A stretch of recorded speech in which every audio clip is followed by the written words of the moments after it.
우리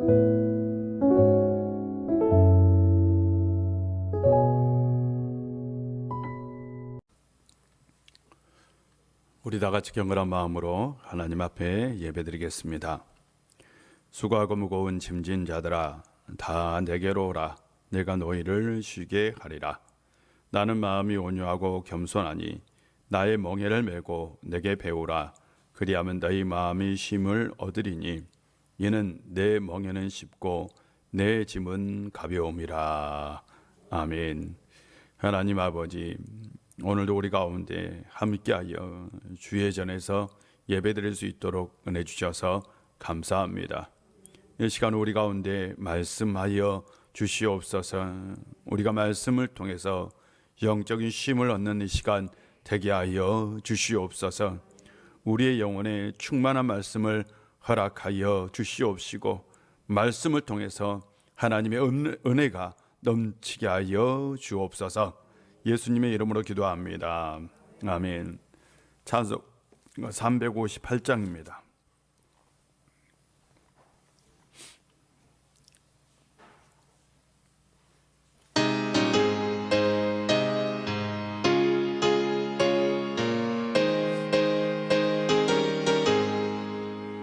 주의 진리 위에 십자가 근기 하늘 높이 들고서 주의 군사 되어 용맹스럽게 찬송하며 나가세 나가세 나가세 주 예수만을 위하여 목숨까지도 바치고 싸움터로 나가세 원수들이 비록 강할지라도 주의 근기 붙잡고 주의 진리 위에 용기 다하여 분발하여 싸우세 나가세 나가세 주 예수만을 위하여 목숨까지도 바치고 싸움터로 나가세 산가들과 바다 가는 곳마다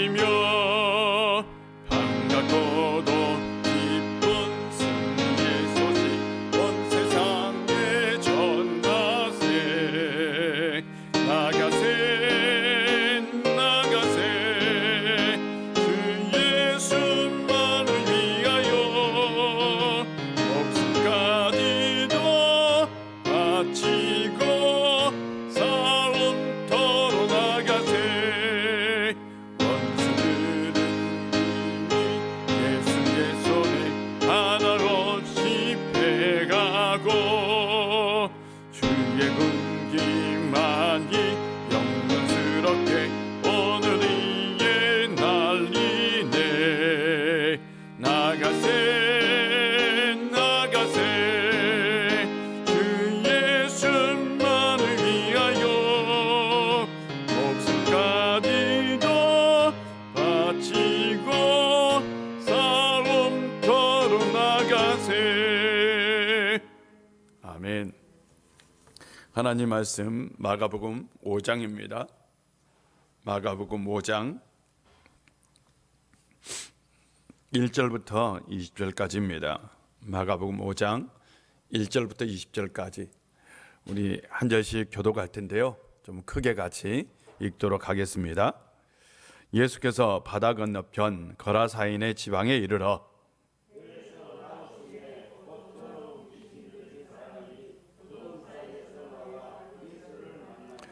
그 사람은 무덤 사이에 거처하는데 이제는 아무도 그를 쇠사슬로도 맬 수 없게 되었으니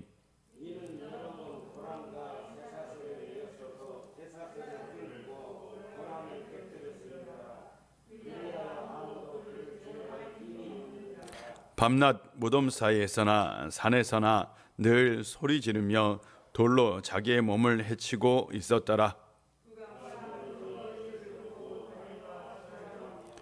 큰 소리로 부르짖어 이르되 지극히 높으신 하나님의 아들 예수여 나와 당신이 무슨 상관이 있나이까? 원하건대 하나님 앞에 맹세하고 나를 괴롭히지 마옵소서 하니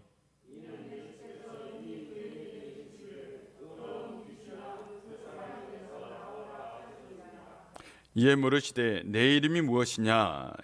이르되 내 이름은 군대니 우리가 많은 민이다 하고 마침 거기 돼지의 큰 떼가 산 곁에서 먹고 있는지라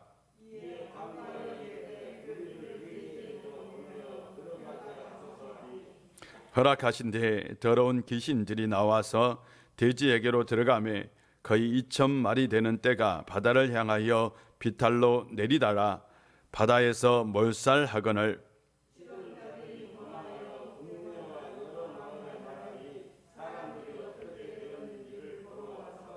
예수께 이르러 그 귀신 들렸던 자 곧 군대 귀신 집혔던 자가 옷을 입고 정신이 온전하여 앉아 있는 것을 보고 두려워하더라.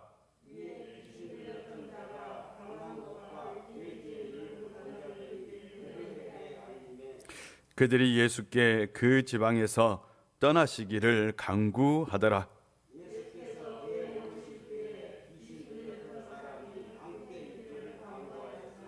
허락하지 아니하시고 그에게 이르시되 집으로 돌아가 주께서 내게 어떻게 큰 일을 행하사 너를 불쌍히 여기신 것을 내 가족에게 알리라 하시니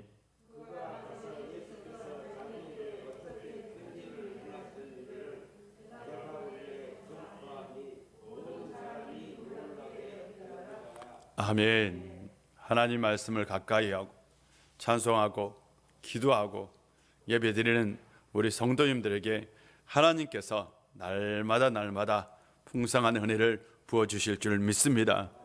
저는 하나님이 지금도 살아 역사하시고 하나님께서 우리의 인생을 주관하시고 이 세상을 통치하시고 이 세상을 이끌어 나간다고 믿습니다. 하나님은요 우리에게 복을 주시고 평안도 주시고 건강도 주십니다. 늘 그 하나님을 의지합시다. 오늘 본문에도 보면 건강을 얻는 사람의 얘기죠. 그 은혜가 이 땅에 있는 아픈 사람들에게 꼭 임했으면 좋겠습니다. 지금 저기 우크라이나에서는 전쟁을 하고 있어요. 전쟁이라는 게 참 고통스러운 거죠. 저도 이렇게 사진을 보고 또 이렇게 동영상을 보니까 굉장히 끔찍해요. 그것을 보면서 느끼는 건 전쟁은 일어나면 안 되겠다. 어떻게 완전히 파괴됐잖아요. 건물도 막 아파트가 완전히 파괴되고 그 사람들이 그냥 멀쩡한 시민들이요. 러시아 군들에게 총을 맞아 죽은 모습들도 이렇게 길거리에 나와 있고, 근데 하물며 전쟁이 너무나 심하니까 죽은 사람들도 제대로 수습을 하지 못한다라는 얘기도 있고 참 비극적인 거죠. 가슴 아픈 일이죠. 전쟁은 절대로 일어나면 안 되는 거죠. 그런데 우리는 저 멀리에서 일어난 일이라 실은 우리가 실질적 체감은 없어요. 그게 얼마나 고통스럽고 아픈지는 잘 몰라요. 그래서 이것을 쓰는 기자들도 실은 그 현장, 종군 기자가 아닌 이상 그 현장 상황을 제대로 얘기할 수 없고 또한 전할 수도 없어요. 또한 그들이 아픔과 그들의 말 못할 그 두려움, 전쟁에 대한 그 공포 이런 것들을 전할 수 없어요. 그래서 대부분 기사들이 이런 기사들이 있는 걸 봤어요. 오늘도 제가 정말 깜짝 놀라운 기사를 봤는데, 코로나도 만들지 못하는 공포를 러시아가 만들었다라는 얘기였어요. 어떤 공포냐? 바로 S공포라는 거예요. 이게 스태그플레이션이라는 건데, 스태그플레이션은 원래가 인플레이션이라는 게 있어요. 인플레이션은 경기가 좋으면 물가도 오르는 거예요. 그러니까 경기가 좋으면 물가도 올라. 그러면 좋은 거죠. 근데 너무나 물가가 오르면 안 돼요? 안 돼요. 그래서 경제가 막 10% 20% 올라가면 안 돼요. 경기가 너무 더 좋아도 안 돼요. 그래서 국가에서 그때는 통제를 합니다. 그래서 물가도 조정을 하고 경제 상황도 조정을 합니다. 그런데 스태그플레이션은 뭐냐? 물가는 오르는데 경기가 좋지 않는 거예요. 이럴 수 있어요. 그런데 아니 오늘 기사를 보니까 이 전쟁이 그렇게 만들었다. 코로나도 가져오지 못하는 스태그플레이션을 만들었다. 참 대단하다. 이거 기사를 보면서 내가 느끼는 건 전쟁도 경제적인 가치로 평가하고 얘기하는구나. 이렇게 얘기하죠. 주가가 떨어지고 유가는 올라가고, 맞죠? 물가도 올라가고 환율은 떨어지고, 이런 얘기합니다. 기사를 자세히 보면 전쟁 상황을 얘기하는 들도 있지만 그렇지 않고 이것을 경제와 연관해서 늘 얘기합니다. 경제가 어려워질 텐데, 전쟁이 나면 물가가 올라갈 텐데, 전쟁이 일어나면 유가가 지금 올라갔잖아요. 유가가 이제 기름값이죠. 기름값이 올라가니까 우리나라는 원자재를 수입하는 나라로, 원자재가 올라가니까 어떻게 해요? 당연히 물가가 올라갈 거라고. 그러면 삶이 더 빡빡해질 거라고. 이런 기사가 막 나와요. 이걸 보면서 세상의 모든 것들이 경제 가치로 평가되는구나 라는 거예요. 그렇지 않습니까? 모든 것들을 경제 가치로 평가해요. 예를 들어서 BTS가 미국 어떤 데서 막 차트, 빌보드 차트 1위 했다. 그러면 이게 문화 강국이고 문화적으로 선도하는 거고 우리나라가 문화적으로 엄청나게 성장한 나라다, 이런 기사를 써야 되는데 BTS가 빌보드 차트 몇 위, 경제적 가치가 얼마, 이게 경제적 가치하고 무슨 상관이에요? 그렇지 않아요? 근데 그게 경제에 미치는 영향, 이런 식으로 얘기를 해요. 그러니까 모든 것을 경제의 가치로 얘기를 하니까 어느 순간 우리의 삶도 경제 가치를 따져요. 내가 얼마짜리 집에 살고, 그렇지 않습니까? 내가 얼마짜리 삶을 살고 있고, 그리고 내가 무슨 집을, 무슨 자동차를 타고. 그래서 요즘 젊은이들이 어떻게 해요? 삐까번쩍 외제차, 살 형편도 안 되는데 외제차를 타고 다닌다 라고 얘기해요. 왜? 모든 것이 가치 기준이, 경제 가치 기준이 되었기 때문입니다. 그래서 우리의 삶을 이끌어 나가는 것도 뭐예요? 경제 가치요. 우리의 삶을 주관하는 것도 뭐예요? 경제 가치요. 그러니까 어떻게 해요? 집값이 올라가도 화나고 집값이 떨어져도 화나. 그렇죠? 신기해. 집값이 오르면 올랐다고 화가 나고 집값이 떨어지면 떨어진다고 화가 나고. 아니 뭐예요 이게? 도대체 이해할 수 없는 일들이 왜? 이게 바로 우리의 내면의 가치보다는 외적인 가치, 경제의 가치에 현혹되어 있었기 때문에 우리의 모든 평가 기준이 다 뭐다? 경제 가치다라는 거예요.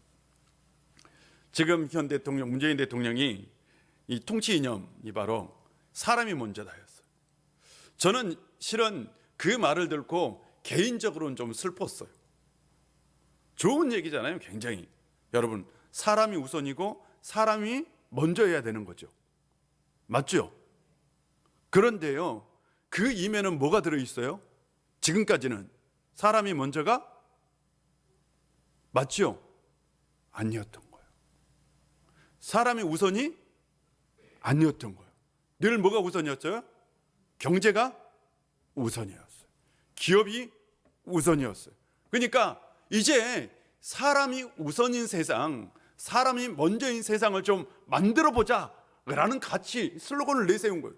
근데 그 이면을 들여다보면 이게 참 가슴이 아파요. 그래서 우리가 뭔 단어를 한번 딱 문장을 보면 그 이면에 깔려 있는 걸 보면 실은 가슴이 아픈 얘기가 들어있어요.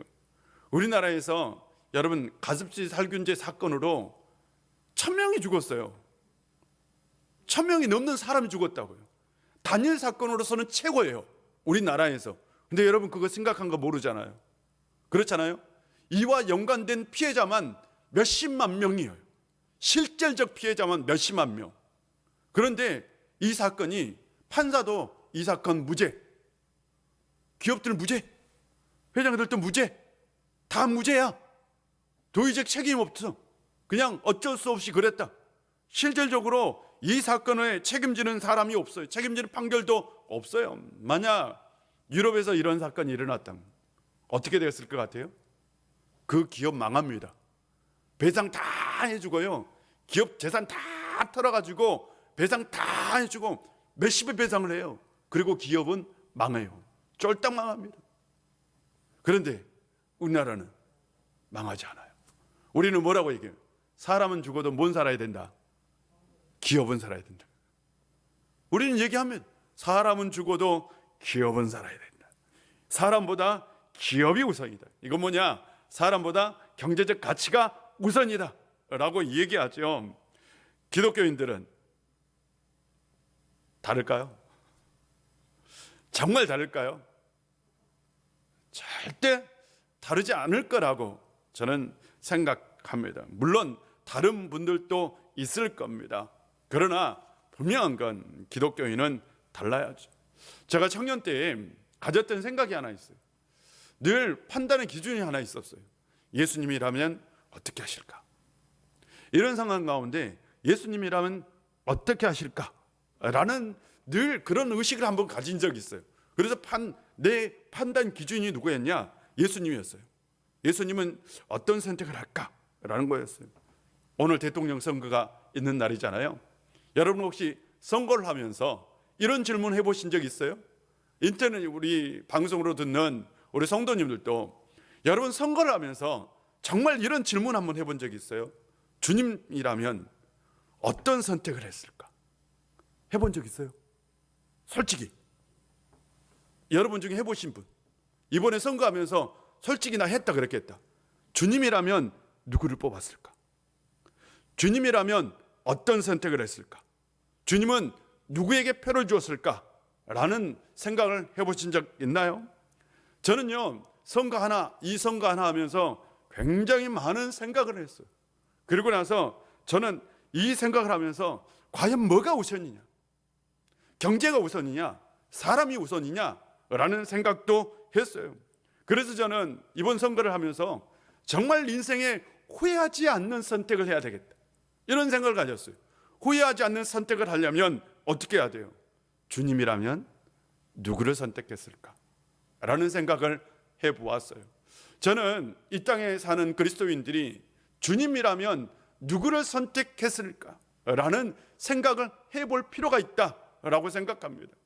오늘 제가 인터넷 기사에서 깜짝 놀란 게 있었어요. 신천지가 한 30만 명이 된대요. 근데 오늘 신천지에서 신천지 동원령이 내렸대요. 30만 명 전원에게 다 투표하라는 동원령이 내린 거예요. 제가 그걸 듣고 깜짝 놀랐어요.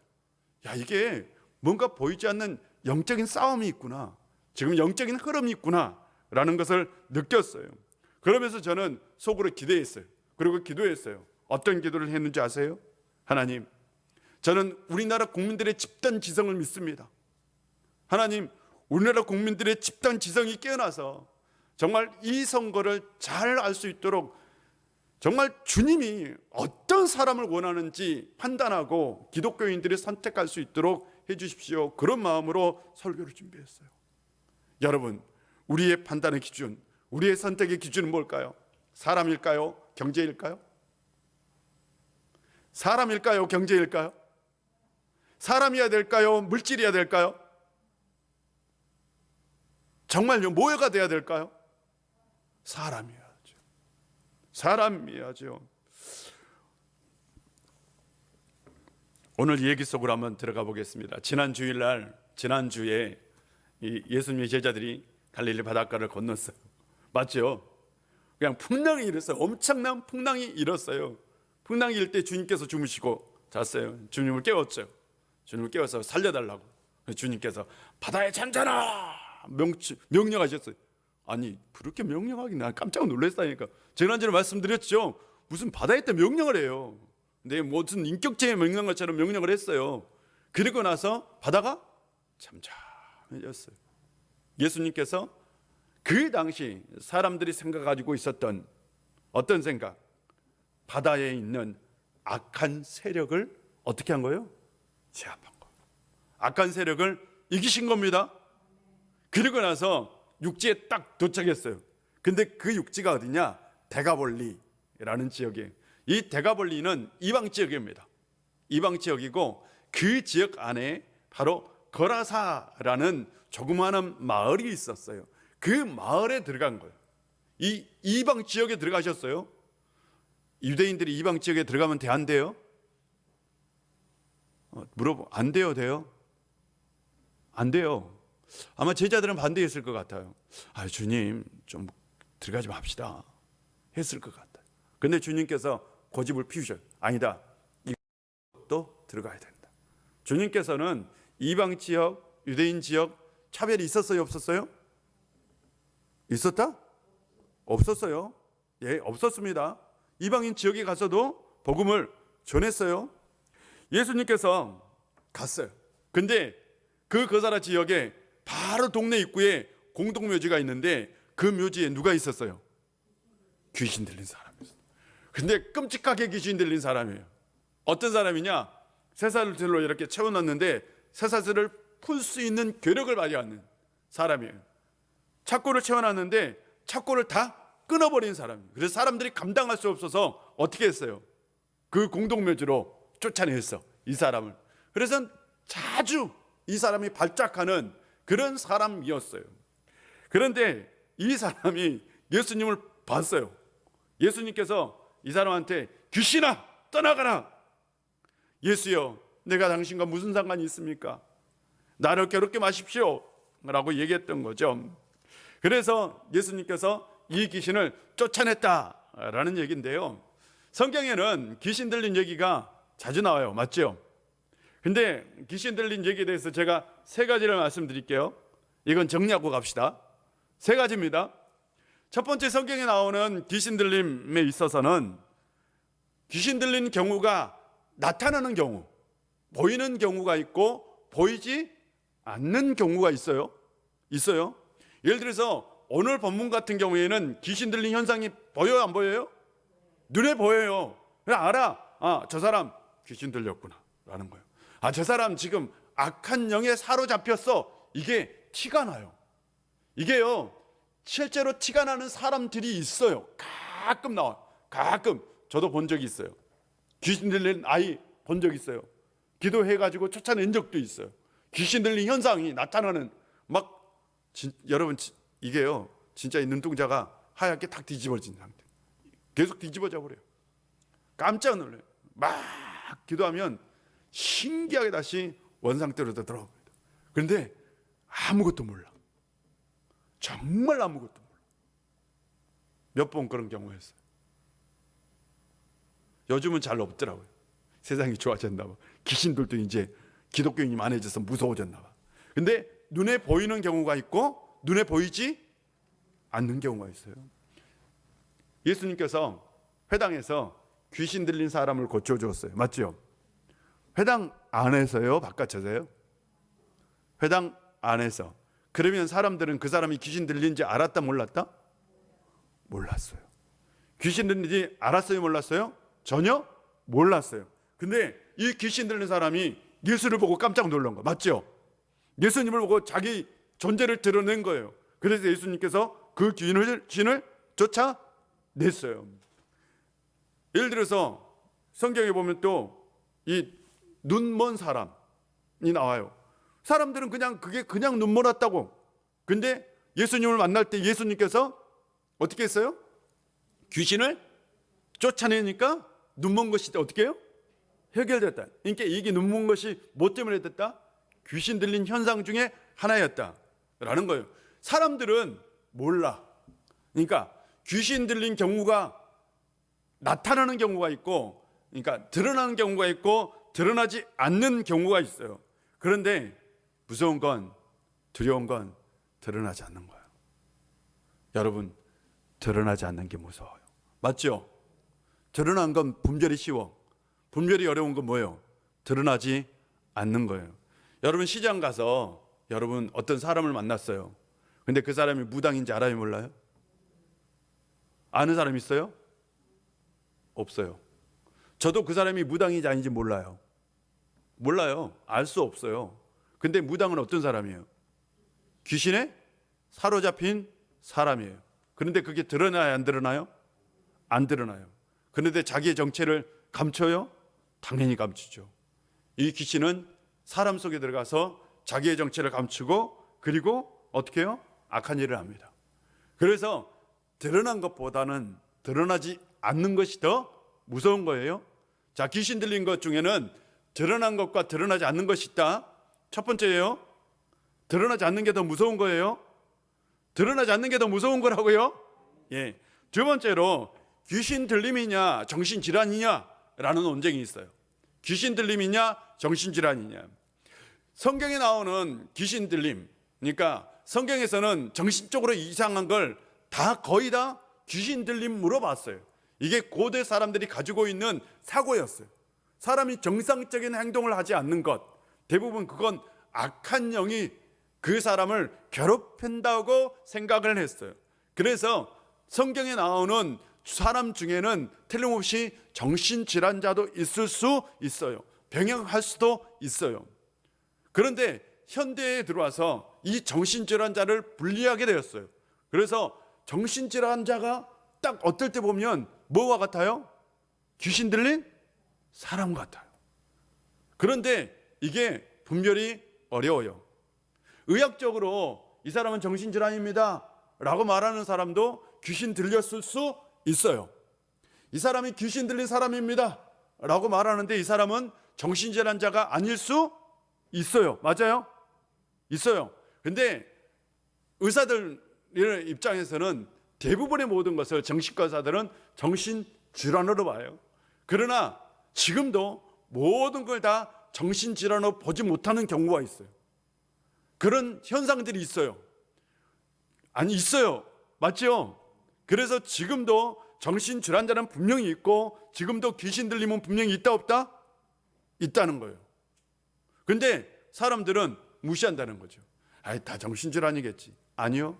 지금도 귀신 들린 현상은 있다 없다? 있다 라는 거예요. 구별하셔야 돼요. 근데 이게 참 분간이 어려워요. 근데 정신질환은 제가 개인적으로 느끼는 건 지속적이에요. 일정하게 반복돼요. 정신질환은. 그리고 계속 지속돼요. 근데 귀신 들림은 일시적인 경우가 있거나 아니면 불연속성이거나 할 때가 좀 다르더라고요. 다른 경우가 있더라. 좀 구별하셔야 돼요. 예. 무당은 정신질환자 아닙니다. 무당이 정신질환자예요? 아닙니다. 정신과 치료 안 받아요, 무당들.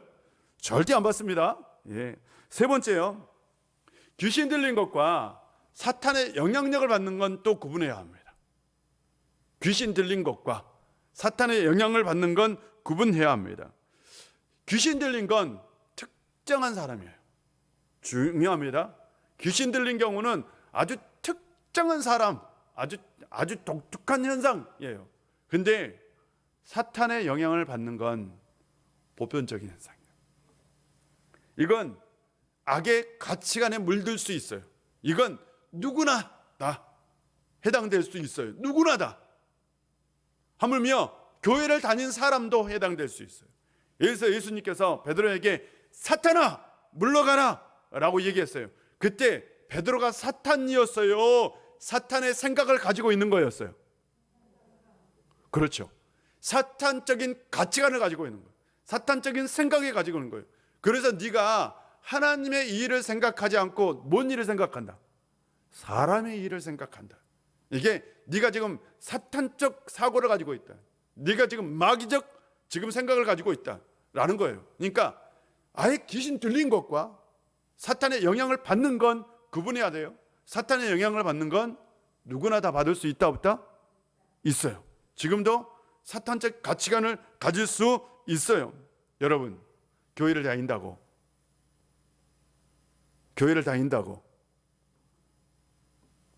사탄아 물러가라 라는 예수님의 음성을 피할 수 있을까요?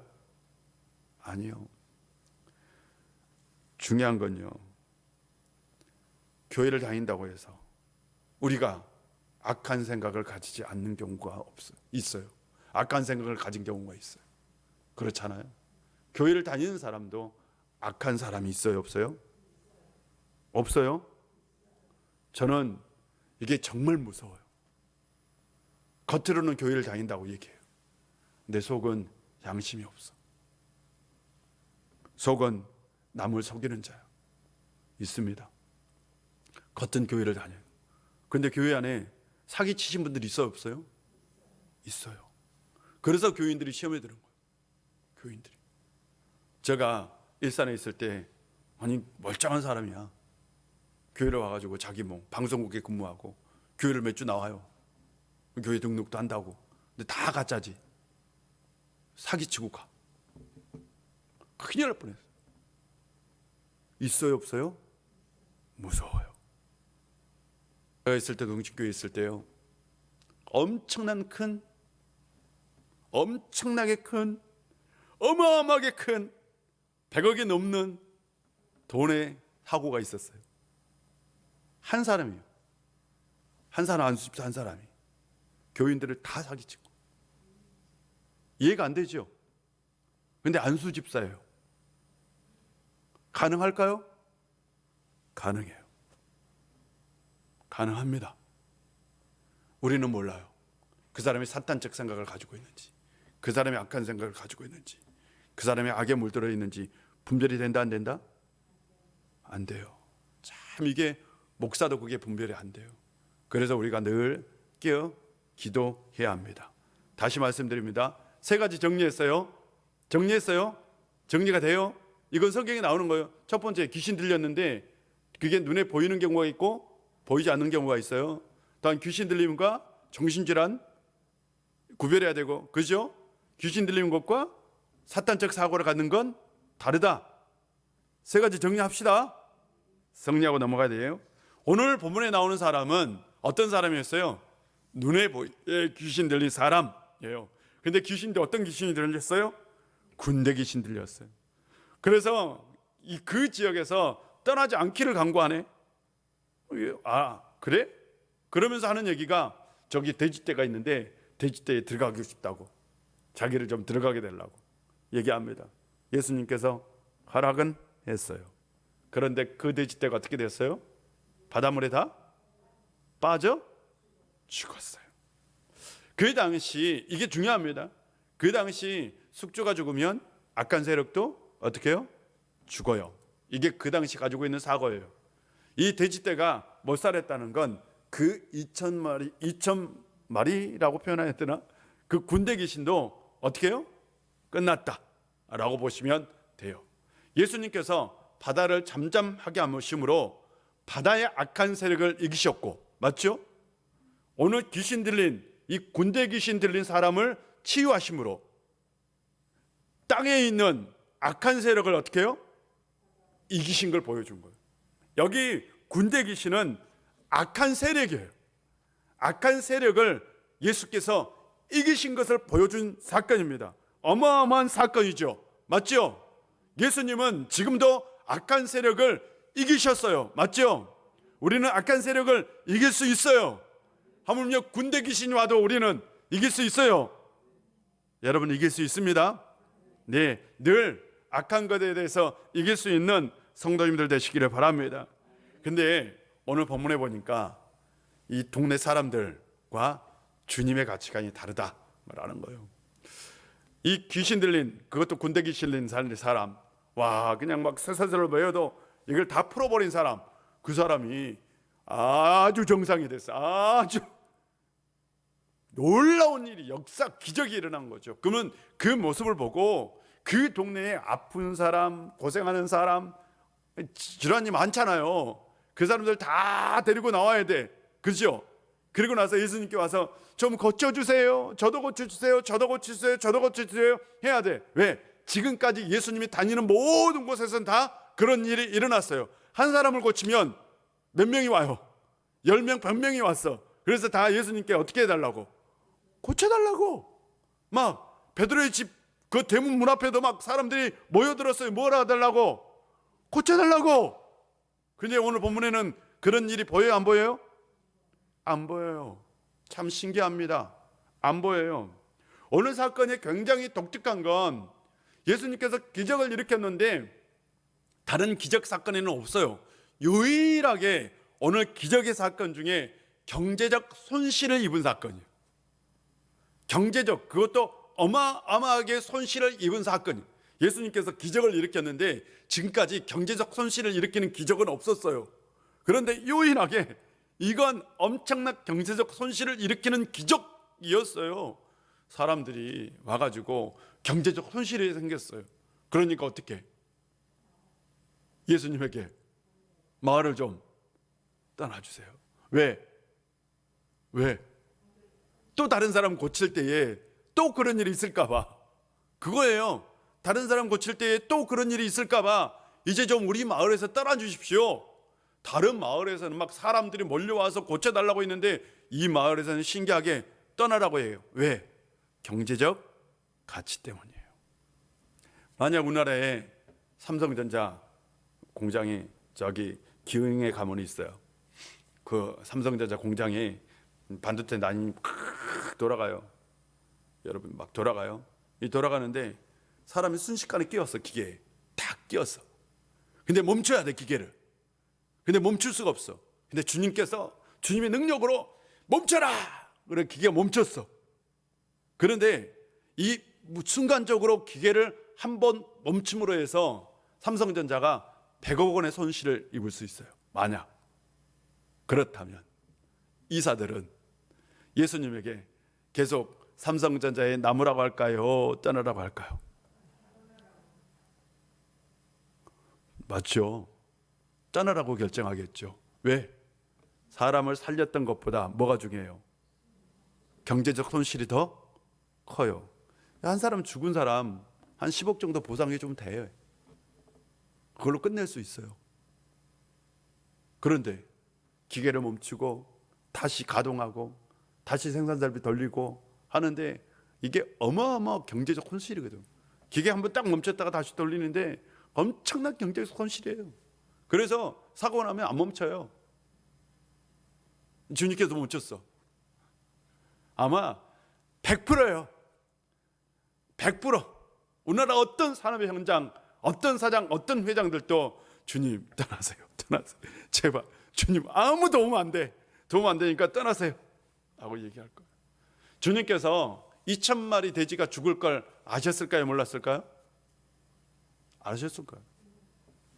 뿐만 아니라 그게 엄청난 경제적 손실이라는 걸 주님께서 몰랐다고요? 정말요? 그게 그 사람들에게 엄청난 재산이라는 걸 몰랐을까요? 정말 몰랐어요? 주님이? 그게 먹고 사는 문제에 지대한 영향을 미친다는 걸 몰랐어요? 아니요. 만약에 몰랐다고 얘기한다면 이거 성경 잘못 해석한 거예요. 주님께서 아셨어요. 그런데 주님께서는 그 한 사람 살리기 위해서 2,000마리를 희생할 수 있었어요. 만약 우리 교회가 한 사람 살리기 위해서 1년 예산 다 쓸 수 있을까요? 어떤 사람이 병원에서 죽어가. 근데 수술비가 4억이야. 쓸 수 있을까요? 못 쓸 것 같아. 솔직히 나 그런 결정 못 내릴 것 같아. 근데 주님은 그런 결정을 내린 거예요. 여러분, 이 사건은 엄청난 사건이에요. 그 당시 2,000마리 이게 경제적 가치가요 상상 초월이었을 거예요. 상상 초월이에요. 지금도요 2,000마리 경제적 가치 어마어마하지 않아요? 예. 그런데 예수님께서 딱 한 사람 살리려고 바로 어떻게 해요? 2,000마리 희생시켰어요. 허락했어요. 이것이 곧 예수님께서 보여주신 하나님의 나라. 하나님의 나라는 한 사람의 생명이 귀하다라는 걸 보여요. 정말 한 사람의 생명도 귀하고 그 귀신 들린 사람도 귀한 거예요. 그 귀신 들린 사람의 생명도 귀한 거예요. 사람들은 저 사람은 죽어버렸으면 좋겠다 했을 거예요. 저 사람은 없어져 버렸으면 좋겠다 했을 거예요. 안 그랬을까요? 동네 사람들 저 사람 없어졌으면 좋겠어. 저 사람은 사라졌으면 좋겠어. 저 사람 죽었으면 좋겠어. 저요 솔직히 어렸을 때 제가 이런 마음 가진 적이 있어요. 어렸을 때 동네에서 삼청교육대 갔다 오셔가지고 정말 이상하게 되신 분이 어르신이 있었어요. 삼청교육대에서 정신이 이상해졌어요. 그래서 제가 그때 알았어요. 삼청교육대가 얼마나 나쁘다는 것을. 나는 직접 경험했으니까 그분을 통해서. 근데 우리 형님하고 굉장히 친하고 잘 지내. 저도 잘 아는 분이에요. 근데 동네 애들만 보면 괴롭혀. 동네 애들만 보면 국민교육 현장 시켜. 삼천교육대에서 국민교육 현장 시켰잖아. 그러니까 동네 애들만 보면 처음부터까지 다 외워야 돼. 아니 그게 국민교육 현장이 뭐가 중요해? 그렇잖아요. 그게 뭐가 중요해? 얘들 안 한다고 군밥 주고 때리고. 그래서 애들끼리 하는 얘기야. 그분이 있을까봐 동네 들어갈 때요. 그 눈에 띄지 않으려고 얼마나 눈치 보고 가는 줄 아세요? 그래야 저 형님 경찰서에 잡혀가면 좋겠는데. 근데 오는 자 없어. 근데 무슨 사건으로 경찰서 잡혀갔대. 애들이 정말 좋아했잖아. 사라져서. 근데 지금 어른에서 생각해 보니까 너무너무 불쌍한 사람이었어. 너무 다 불쌍한 사람이었어. 그렇잖아요? 그 사람도 살아야 했어. 그런데 사람들은 어땠어요? 손가락질하고 무시하고. 자기가 그렇게 된 게 아니잖아. 국가가 그렇게 만든 거예요. 국가가. 그런데 너무나 가슴이 아파. 지금 생각해.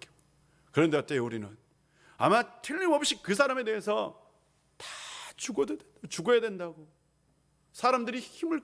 근데 예수님이 그 사람 가지고 어떻게 했어요? 살려주었어. 그것도 몇 마리? 돼지 2,000마리하고 생명을 바꿨어. 정말 이건 이 사건 하나하나를 보면, 이 사건을 하나를 잘 생각해 보면 여러분 성경을 그냥 넘겨보지 마세요. 예수님의 그 모습 정말 이해할 수 없고 정말 그 모습을 알 수 없어. 근데 우리 같으면 무시해버릴 사람, 우리 같으면 정말 그냥 아예 저 사람 죽으면 돼, 차라리 죽는 게 나아 할 사람, 그 사람 한 사람 고치려고 그라사지에 가가지고 다시 돌아옵니다. 딱 한 사람 고쳐줘요. 다른 사람 안 고쳐줘요.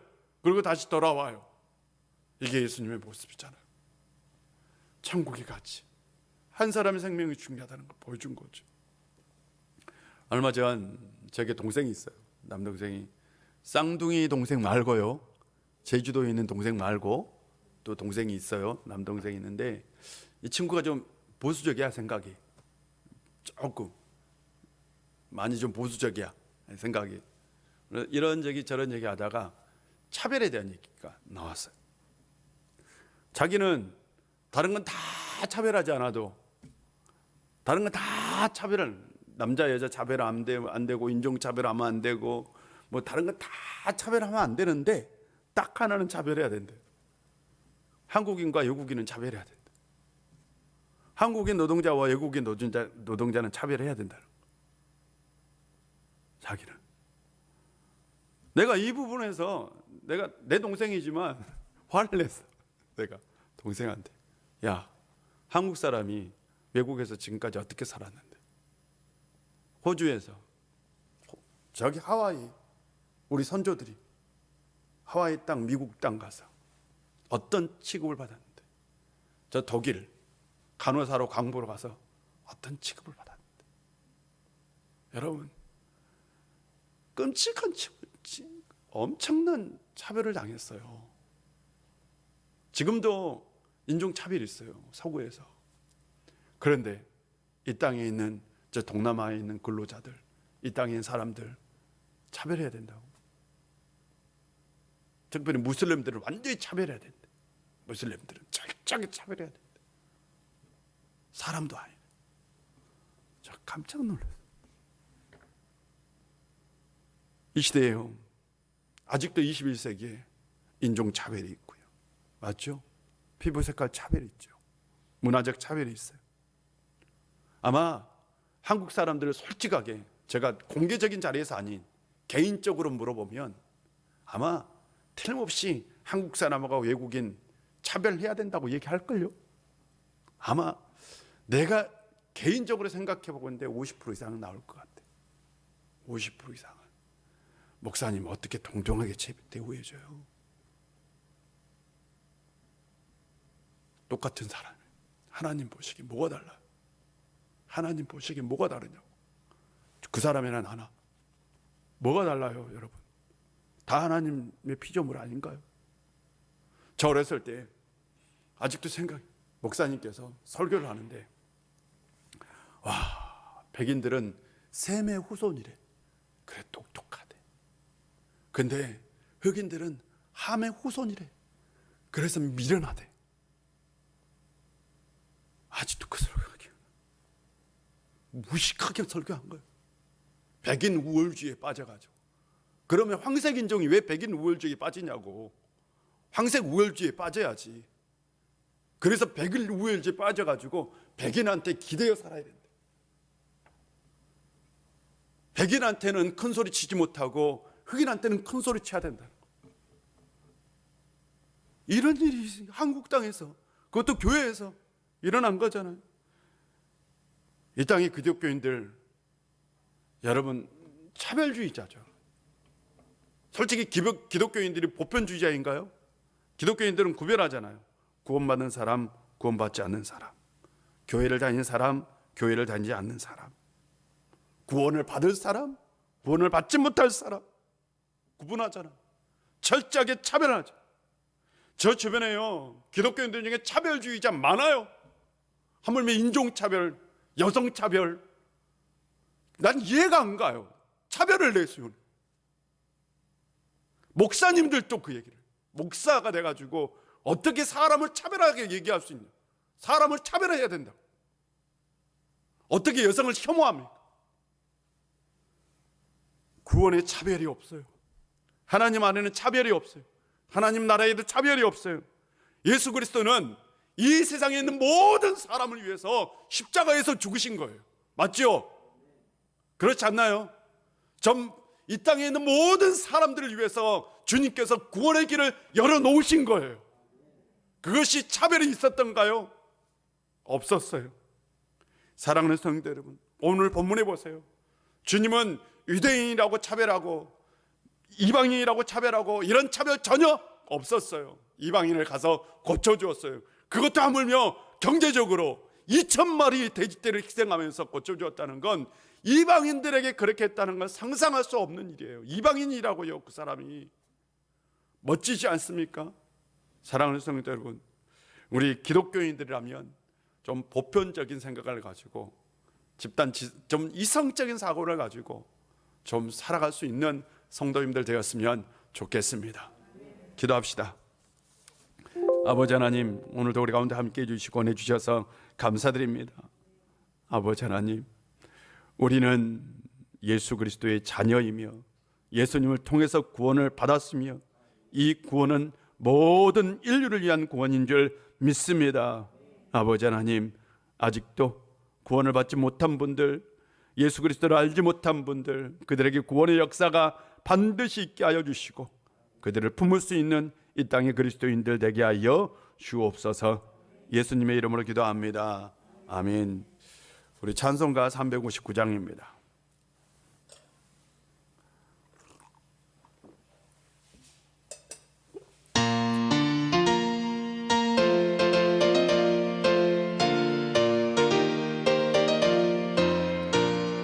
천성을 향해 가는 성도들아, 앞길에 장애를 주려 말하라.